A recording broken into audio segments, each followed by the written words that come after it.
Hello dear Praveshika students, உங்களுக்கு வந்து second பேப்பரில் செகண்ட் கொஸ்டின் டிப் பண்ணி கேட்குறாங்கல்ல, அதில் வந்து ஒரு 3 இம்பார்ட்டண்ட் பார்ப்போம். ஏன்னா 2 கேட்பாங்க உங்களுக்கு, 3 கொடுத்து 1 கேட்பாங்க, 5 மார்க்கு ப்ளஸ் எஸ்ஏலையும் இந்த பாயிண்ட்லாம் நீங்கள் யூஸ் பண்ணிக்கலாம். அதுக்கு வந்து உங்களுக்கு 5 மார்க் அந்த பாத்திரக்கா பரீட்சை டிப்பணி செகண்ட் கொஸ்டின், செகண்ட் பேப்பரில் செகண்ட் கொஸ்டின் உங்களுடைய செகண்ட் புக்கில், உங்களுக்கு 3 புக்கு இருக்கு இல்லையா, அதில் செகண்ட் பேப்பர் புக்கில் பேஜ் நம்பர் 21 இருக்குது பாருங்கள். நம்ம பார்க்க போகிற டிப்பணி ராம். இந்த வாட்டி ராம் வந்து இம்பார்ட்டண்ட்டாக இருக்குது. ராம் கிருப்பாலு, ஸ்ரீராம் கிருப்பாலு ஹே. கிருப்பாலுன்னா கருணை உள்ளம் கொண்டவர், கருணையானவர்னு அர்த்தம்.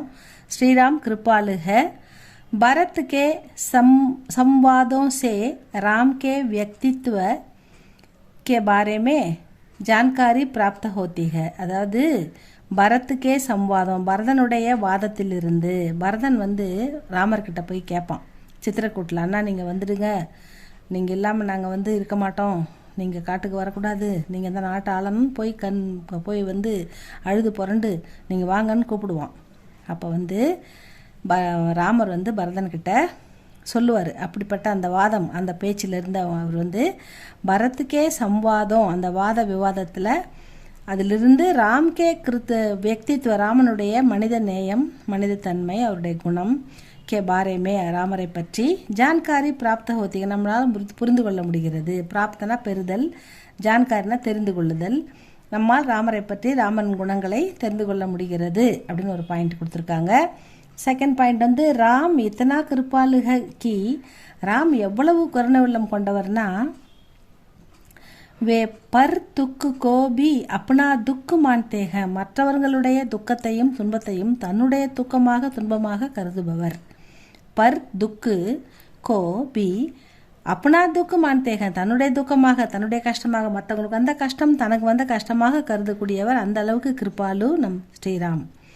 வே அப்னே வச்சன் கா பாலன் சதா கர்த்தேக, அவருடைய வார்த்தையை அவர் எப்பொழுதும் காப்பாற்றுபவர்.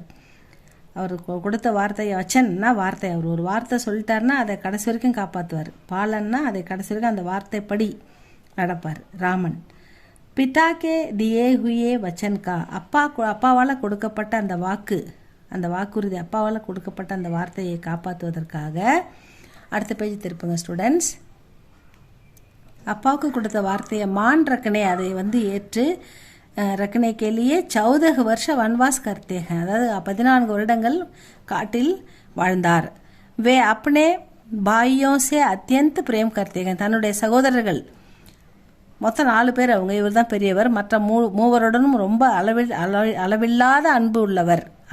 அத்தியந்த பிரேம், அளவிட முடியாத அளவுக்கு அன்பு செலுத்துபவர் அப்படின்னு சொல்கிறாங்க. ஆக்ஞாக்காரி, ஆக்ஞாக்காரினா அப்பா இப்போ பெரியவங்க சொல்கிறத ஒபீடியண்ட்டாக கேட்டு உடனே நடக்கிறது, அதான் ஆக்ஞாக்காரி புத்திர அப்படின்வாங்க. அப்பா சொல்லதை மாறாமல் செய்கிறது, கீழ்ப்படிதல், அதுதான் ஆக்ஞாக்காரி. ஸ்னேகி, அதாவது நட்புணர்வு கொண்டவர், நட்புணர்வு கொண்டவர். வினம்ர, வினம்ர அப்படின்னா அறிவாளி, புத்தி கூர்மை உள்ளவர் அப்படின்னு. வினம்ர அப்படின்னா அறிவாளி, புத்திசாலி.